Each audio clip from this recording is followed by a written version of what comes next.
நீங்கள் பார்த்துக் கொண்டிருப்பது உங்கள் விஜய்.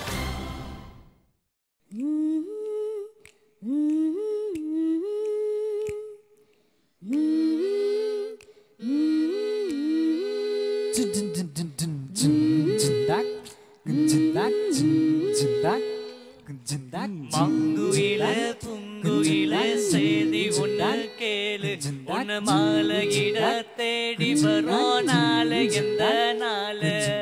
மங்குயில புங்குயில செய்தி ஒன்று கேளு, உன்ன மாலையிட தேடி வரும் நாள எந்த நாள. முத்து முத்து கண்ணால நான் சுத்தி வந்த பின்னால, முத்து முத்து கண்ணால சுத்தி வந்த பின்னால. மங்குயில புங்குயில செய்தி ஒன்று கேளு, உன்ன மாலையிட தேடி வரும் நாள எந்த நாள.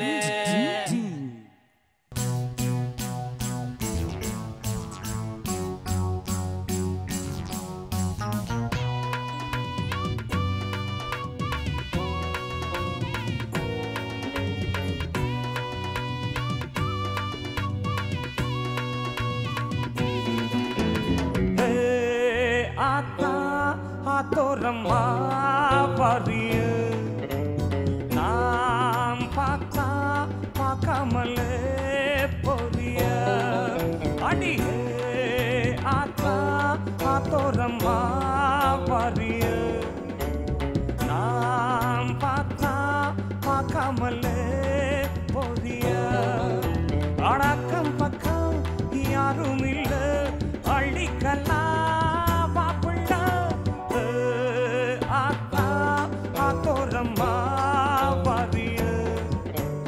நாம் பார்த்தா பார்க்காமலே பொரிய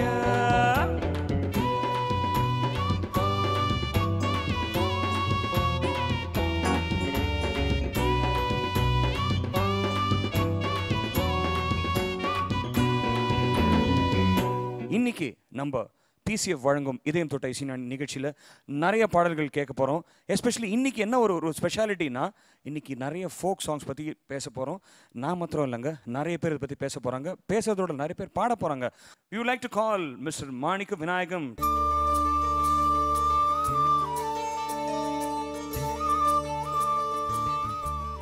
ஆனால் இந்த நிகழ்ச்சிக்கு உங்களை வந்து சிறப்பு விருந்தினராக கொடுத்து நான் ரொம்ப ரொம்ப சந்தோஷப்படுறேன். ஏன்னா இளையராஜா சார் அப்படின் போது அவரோட இனிஷியல் காலகட்டத்தில் நீங்கள் நிறைய அவரோட ஒர்க் பண்ணியிருக்கீங்க. அதனோட அனுபவங்கள் உங்கள் வாயால் நீங்கள் சொல்லணும். இப்போ 1969 முழுக்க முழுக்க தமிழ் பாடல்களை கொண்டு ஒரு இசை நிகழ்ச்சி நடத்தணும்னு ஆசையோட என்னுடைய பால்ய நண்பர்கள்லாம் ஒன்றா சேர்ந்து ஒரு இசைக்குழு ஆரம்பித்தோம். அப்போது சுதர்சன் மாஸ்டர் சதா மூலியமாக இளையராஜா சார் எனக்கு அறிமுகமானார். அப்போ கிட்டாரிஸ்டாக இருந்தார். சதாவினுடைய அறிமுகத்தோட ராஜா சார் எங்கள் ட்ரூப்பில் ஹார்மோனியம் வாசிக்கக்கூடிய பாக்கியம் எனக்கு கிடச்சிது. அப்போவே பார்த்தீங்கன்னா 69-70 அவர் சினிமாவுக்கு என்ட்ரி ஆகலை. அதுக்கு முன்னாடியே ஒரு இசைக்கலைஞராக நாங்கள் பழகும் பொழுது அதிகம் பேசவே மாட்டார். ஒரு பெரிய மேதை, ஒரு ஞானி அல்லது ரொம்பவும் வந்து அதிகம் யோசிக்கக்கூடியவங்க வந்து அனாவசியம் பேச மாட்டாங்க. அதுக்கு உதாரணமாக தான் அதிகமாக பேசவே மாட்டார். ஆனால் தொழில் அவ்வளோ கண்ணும் கருத்துமாக இருப்பார். ராஜா சார் கம்போசிஷன்லேருந்து ஏதாவது உங்களுக்கு பிடிச்ச பாடல்? மதுரை மாதிரி கொழுந்து வாசம் ஏ ராசாத்தி உன்னுடைய நேசம், மதுரை மழி கொழுந்து வாசம் ஏ ராசாத்தி உன்னுடைய நேசம், மானோட பார்வை மீனோட சேரும் மாறாது ஒன்ன தொட்டு பேசும், இது மறையாத என்னுடைய பாசம், மதுரை மறி கொழுந்து வாசம் ஏ ராசாத்தி உன்னுடைய நேசம். நம்ம நிகழ்ச்சிக்கு அடுத்த வரப்போகிற ஒரு பெரிய டிஸ்கிரிப்ஷன் கொடுங்க. என்னன்னா, இவர் இது வரைக்கும் எந்த டெலிவிஷன் நிகழ்ச்சிக்கு வந்தது கிடையாது, கலந்து கொண்டது கிடையாது. இளையராஜான்ற ஒரே ஒரு பேருக்காக தான் கண்டிப்பாக வர ஒத்துட்ருப்பார்னு நினைக்கிறேன். ரொம்ப சஸ்பென்ஸை வந்து பில்ட் பண்ண விருப்பப்படல. இந்த நிகழ்ச்சிக்கு திருவாளர் ராஜ் கிரண் அவர்களை அன்புடன் அழைக்கிறோம்.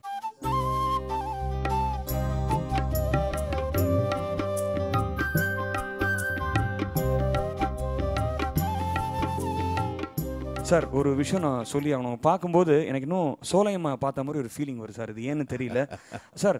நீங்கள் அவரோட ஒர்க் பண்ண பீரியடில் வந்து உங்கள் கதை அவர்கிட்ட சொல்லும்போது அவரை எப்படி உள்வாங்கிட்டு உங்ககிட்ட அதை எப்படி திருப்பி கொடுத்தாருன்ற ஒரு சுவாரஸ்யமான விஷயத்தை நீங்கள் சொல்லணும். நான் இது வரைக்கும் 5 படங்கள் தயாரிச்சிருக்கிறேன். இந்த 5 படங்களுக்குமே மியூசிக் கம்போசிங்க்கு இளையராஜா அண்ணன் எடுத்துக்கிட்டது அரை மணி நேரம் தான். அரை மணி நேரத்துக்கு மேலே எடுத்துக்கிட்டது இல்லை. 7 டியூன் போட்டுருவார். போட்டுவிட்டு என்ன காதல் எதை மாற்றலாம், வேறு என்ன பிடிக்குதா ஒன்று பிடிக்கலான்னு கேட்பார். எனக்கு அப்படியே 7ம் ஓகே ஆகும். ஒன்றும் மாற்ற வேண்டாங்க, நல்லா இருக்கும்பேன். இல்லை சும்மா கேளு, பயப்படாத கேளு, எதை மாற்றணும் எது சரியில்லை, எல்லாம் கரெக்டாக இருக்குமே. இப்படித்தான் என்னுடைய 5 படங்கள் அமைஞ்சது. 5 சூப்பர் ஹிட்டு. என் ராசாவின் மன சிலைக்கு முழு படத்தையும் முடிச்சுட்டு வந்து அண்ணன்கிட்ட சொன்னான், படம் எடுத்துகிட்டு வந்துட்டேன். படம் பார்த்து முடிச்சுட்டு இந்த படத்துக்கு இசையமைச்சா படம் கெட்டு போயிடும், இந்த படத்துக்கு இசை வேணான்னார். நான் கெஞ்சி கூத்தாடி எனக்கு இந்த படம் நான் ரிலீஸ் பண்ணணும், பட் உங்களுடைய பாடலும் பின்னணி இசையும் வேணும் அப்படின்னு சொல்லி கெஞ்சி கூத்தாடி வாங்கினேன். நம்ம நிகழ்ச்சிக்கு மற்றொரு சிறப்பு விருந்தினர்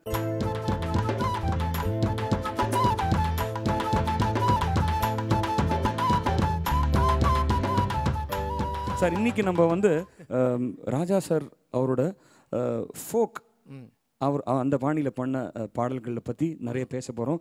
உங்களுக்கு அவரோட கம்போசிஷனில் ரொம்ப பிடிச்ச பாடல்கள், அதை வந்து டெஃபினட்டாக வில்லேஜ் நேட்டிவிட்டியில் நிறைய பாதிப்பு இருக்கும், அது சம்மந்தமான பாடல்கள் நீங்கள் எங்களுக்காக பாடணும்.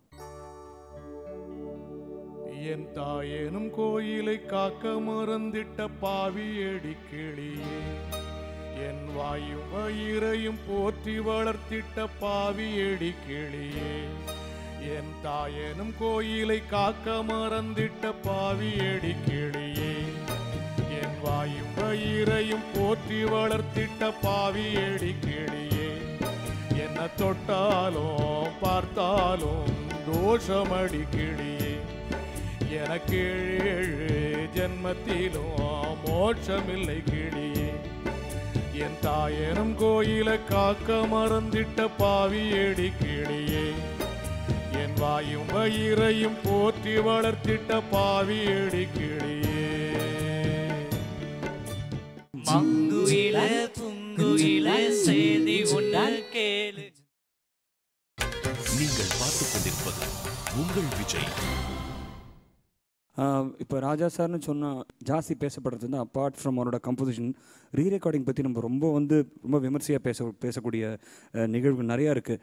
அந்த மாதிரி உங்கள் படங்களில் உங்களுக்கு பிடிச்ச ரீரெக்கார்டிங் எந்த படத்தோடதுன்னு ஒரு படம் உங்களுக்கு தான் பாதிச்சிருக்க ரீரெக்கார்டிங் சீன்? அதான் சொன்னேன்னா, என்னுடைய படங்கள்லாம் நான் பொம்மைகளை எடுத்துகிட்டு வந்து நிறுத்துவேன். அதுக்கு உயிர் கொடுத்தது ராஜா அண்ணன் தான். அதாவது ராசாவின் மனசில் அதில் ஒரு காட்சி, நான் வந்து என்னுடைய குழந்தையாட்ட என் குழந்தைய வாங்கிறதுக்காக வரேன். அங்கே என்னுடைய குழந்தையாளுடைய காதலன் வீட்டு வாசல்லே இருப்பான். அவனை அடித்து விரட்டுவேன். அப்போ என் குழந்தையா வந்து எங்கிட்ட புடின்னு பிடிப்பான், என்னை திட்டுவா. நான் அப்படியே சைலண்ட்டாக நின்னேன். கடைசியில் அந்த தார் குச்சை கீழே போட்டுட்டு நான் வெளியே போகிறேன். இதுதான் காட்சி அமைப்பு. நான் என்ன சொல்லிட்டேன், கிச்சாஸ்டையும் கேமரா டைரக்டர்கிட்டையும் நானே போய் திரும்பி நின்று கட் சொல்லுவேன். அங்கே தான் கட் பண்ணணும் ஷாட், அது வரைக்கும் கேமரா ஓடிட்டே இருக்கணும் அப்படின்ட்டு. இப்போ யூனிட்டில் எல்லாருக்கும் என்ன ஃபீலிங்னா, பாரியா அவரே பணம் போட்டு அவரே சொந்த படம் எடுத்து அவரே ஹீரோவை நடித்து, ஒரு டைரக்டர் சொல்கிறான் கட் பண்ண சொல்லி அவனை கட் பண்ணக்கூடாதுங்கிறாரு, கேமராமேன் சொல்கிறான் கட் பண்ண சொல்லி அவனை கட் பண்ணக்கூடாதுங்கிறாரு. அந்த டைலாக் பேசி முடிஞ்சது, தார்குச்சை போட்டு கீழே வெளியே போனால் கட்டு தானே. அப்புறம் எடிட்டிங்கில் போய் என்ன பண்ண போகிறாரு, தூக்கி தானே கீழே வீச போகிறாரு. அவரே பணம் போட்டு அவரே படம் எடுத்துக்கிறான்னா என்ன வேணாலும் பண்ணுவாங்க இவ்வளோ இருக்குது அப்படின்னு யூனிட்லாம். ஏன்னா அதனால் முதல் படம் நம்ம நடிக்கிறது. அது மாதிரி அவள் பேசினா தார்குச்சை கீழே போட்டேன். அப்படியே அவுட் போனேன், போய்கிட்டே இருக்கேன். ஒரு லென்த்து ஷாட், ஒரு ஃபுல் லென்த்து என் மனசுக்கே போதுனதுக்கப்புறம் கட் கிச்சாஸ் அப்படின்னு கட் பண்ணியாச்சு. இப்போது என் மனசுக்குள்ளே என்னென்னா, இந்த மாயாண்டி கேரக்டர் ஒரு சிங்கம். அவன் அந்த சிங்கத்துக்கு அந்த பொண்டாட்டி இருக்கிற வரைக்கும் அவன் சிங்கமாக இருந்தான்.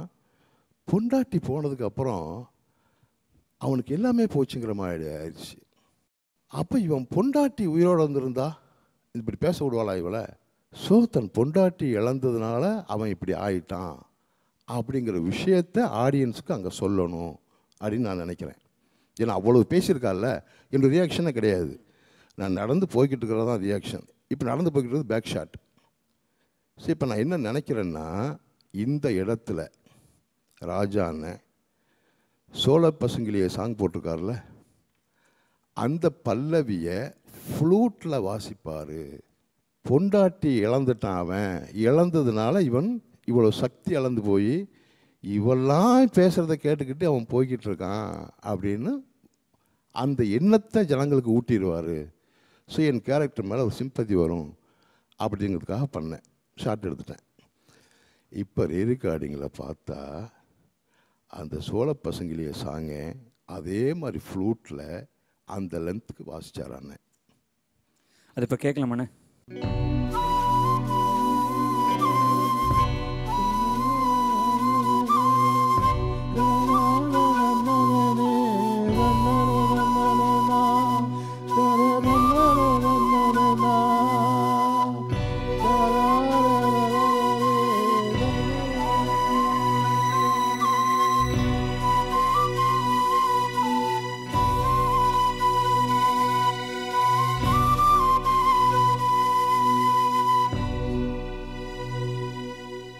அந்த படத்தில் எனக்கு ரொம்ப ரொம்ப பிடிச்ச பாட்டு வந்து குயில் பாட்டுன்ற பாட்டு. சொன்னதம்மா பாடின பாட்டு ஃபேண்டாஸ்டிக் சாங். இந்த பாட்டு பாடினா இன்னும் பெட்டர் இம்பேக்ட் இருக்கும்னு நினைக்கிறேன். இந்த பாட்டு உங்களுக்காக ஸ்ரீமதி பாட போகிறாங்க, கேட்போம்.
உங்கள் படத்தில் பார்த்தீங்கன்னா நிறைய மதர் சென்டிமெண்ட் ரொம்ப ரொம்ப பவர்ஃபுல்லாக, ரொம்ப ஸ்ட்ராங்காக, அது ராஜா சாரே வந்து பாடியிருக்கிற பாடல்கள். அதுக்கு ஏதாவது ஒரு தனி காரணம் இருக்கா?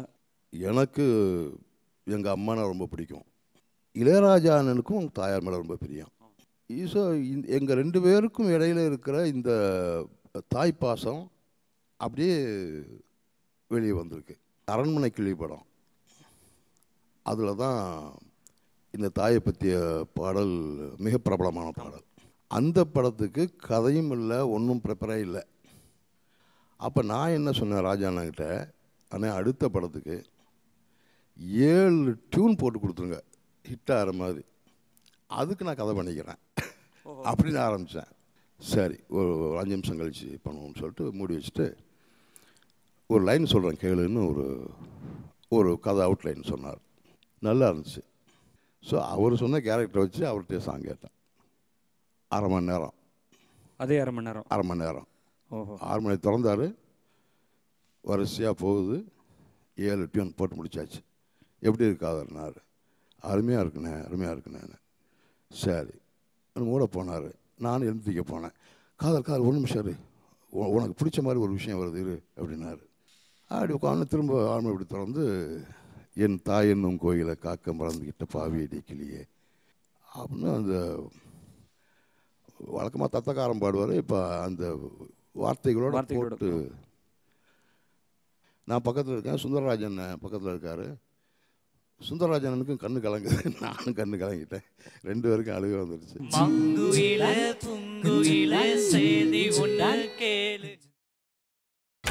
நீங்கள் பார்த்துக் கொண்டிருப்பது உங்கள் விஜய்.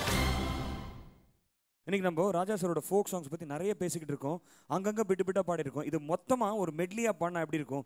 உங்களுக்காக முகேஷ் வேல்முருகன் ஒரு பியூட்டிஃபுல் மெட்லி பாட இருக்காங்க. நம்ம கடை வீதி கலகலக்கும் ஏ அக்கா மக அவ நடந்து வந்தா நம்ம பஸ் ஸ்டாண்டு பட படக்கும் ஒரு பச்சை கிளி அவ பறந்து வந்தா அவ பின்னி முடிச்ச ரெட்ட சடையும் நல்ல எட்டு எடுத்து அவ வச்ச நடையும் துணியில் ஒண்ணு போட்டது போ சுண்டி சுண்டி வந்து இழுக்கும் கடை வீதி கலகலக்கும் ஏ அக்கா மக அவ நடந்து வந்தா ஒரு பஸ் ஸ்டாண்டு பட பட படக்கும் ஒரு பச்சை கிளி அவ பறந்து வந்தா நம்ம சிங்காரி சரக்கு நல்ல சரக்கு சும்மா கும்பல்னு ஏறுது கிக்கு எனக்கு நான் விட்டெறிஞ்ச சல்லிய நான் ஊத்திக்கிட்ட மெல்லிய நான் விட்டெறிஞ்ச சல்லிய ஊத்திக்கிட்ட மெல்லிய குதிரை மேல ஏறி போய் வாங்க போற கிள்ளிய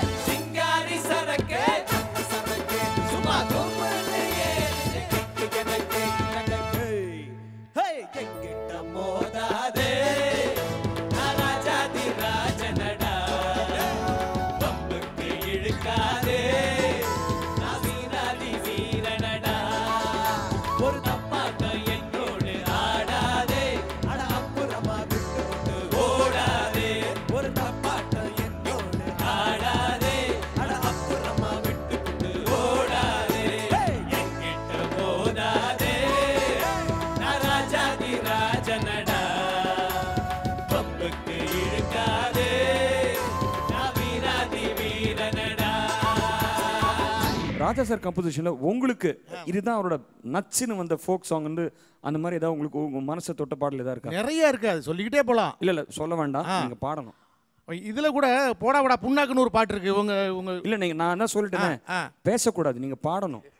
போடா போடா புண்ணாக்கு போடாத தப்பு கணக்கு, போடா போடா புண்ணாக்கு போடாத தப்பு கணக்கு, இருக்கு உனக்கு கிறுக்கு நீ என்னாத மனக்கணக்கு, இருக்கு உனக்கு கிறுக்கு நீ என்னாத மனக்கணக்கு, போடா போடா புண்ணாக்கு போடாத தப்பு கணக்கு, போடா போடா புண்ணாக்கு போடாத தப்பு கணக்கு. நீங்கள் பாடும்போது அண்ணான்னு பார்த்தீங்கன்னா அவரோட எக்ஸ்பிரஷன் பார்த்தீங்கன்னா அவர் மொத்தம் தான் பாடுவேன், நான் பாட மாட்டேன்னா எனக்கு ஒரு பாடு கொடுன்ற மாதிரி அவர் ஒரு முறப்பாக பார்த்தாரு. அண்ணா நீங்கள் தயவு செஞ்சு பாடுங்கண்ணே.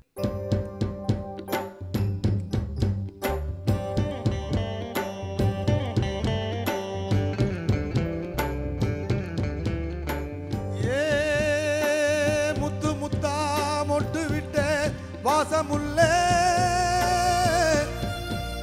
ஆட தொட்டு புட்டா தோஷம் இல்லே வாடி புள்ளே, தண்ணி கருத்துருச்சு புள்ள தவளை சத்தம் கேட்டுருச்சு, தண்ணி கருத்துருச்சு புள்ள தவளை சத்தம் கேட்டுருச்சு, ஊரும் ஓரங்கிடுச்சு நாம ஒதுங்க இடம் கிடைச்சிருச்சு, ஊரும் ஓரங்கிடுச்சு நாம ஒதுங்க இடம் கிடைச்சிருச்சு, தண்ணி கருத்துருச்சு உள்ள தவளை சத்தம் கேட்டுருச்சு.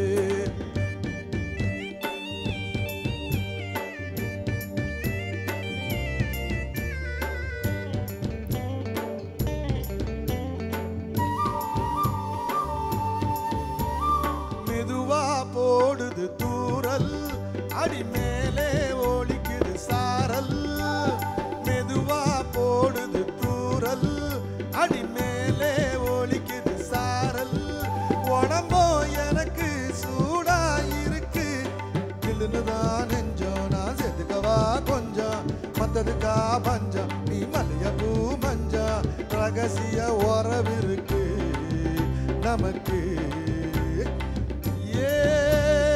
கிட்ட கிட்ட வந்து வந்து கட்டி கடி அட்டைய போல் சட்டுனுதான் ஒட்டி கடி, தண்ணி கருத்துருச்சு உள்ள தவளை சத்தம் கேட்டுருச்சு, ஊரும் போரங்கிடுச்சு நாம ஒதுங்க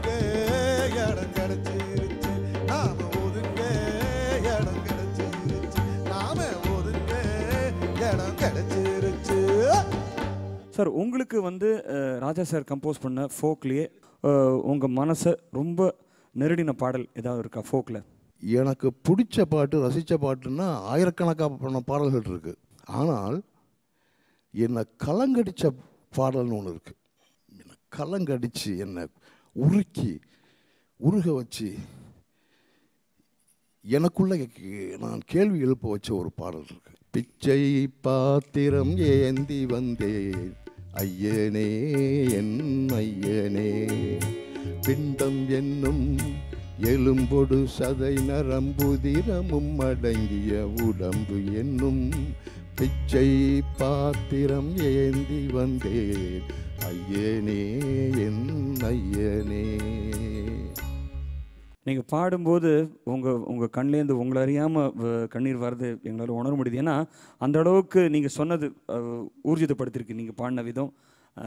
அந்த அளவுக்கு அஃப்கோர்ஸ் இந்த டியூன் வந்து யாராலையும் மறக்க முடியாது. அதுவும் இல்லாமல் என்னென்னா உங்களோட ஈடுபாடு, உங்களோட நட்பு ராஜா சாரோட அதை பற்றி நிறைய விஷயங்கள் நாங்கள் தெரிஞ்சுக்கிட்டோம். ரொம்ப ரொம்ப சந்தோஷம் சார். வணக்கம். மங்குயில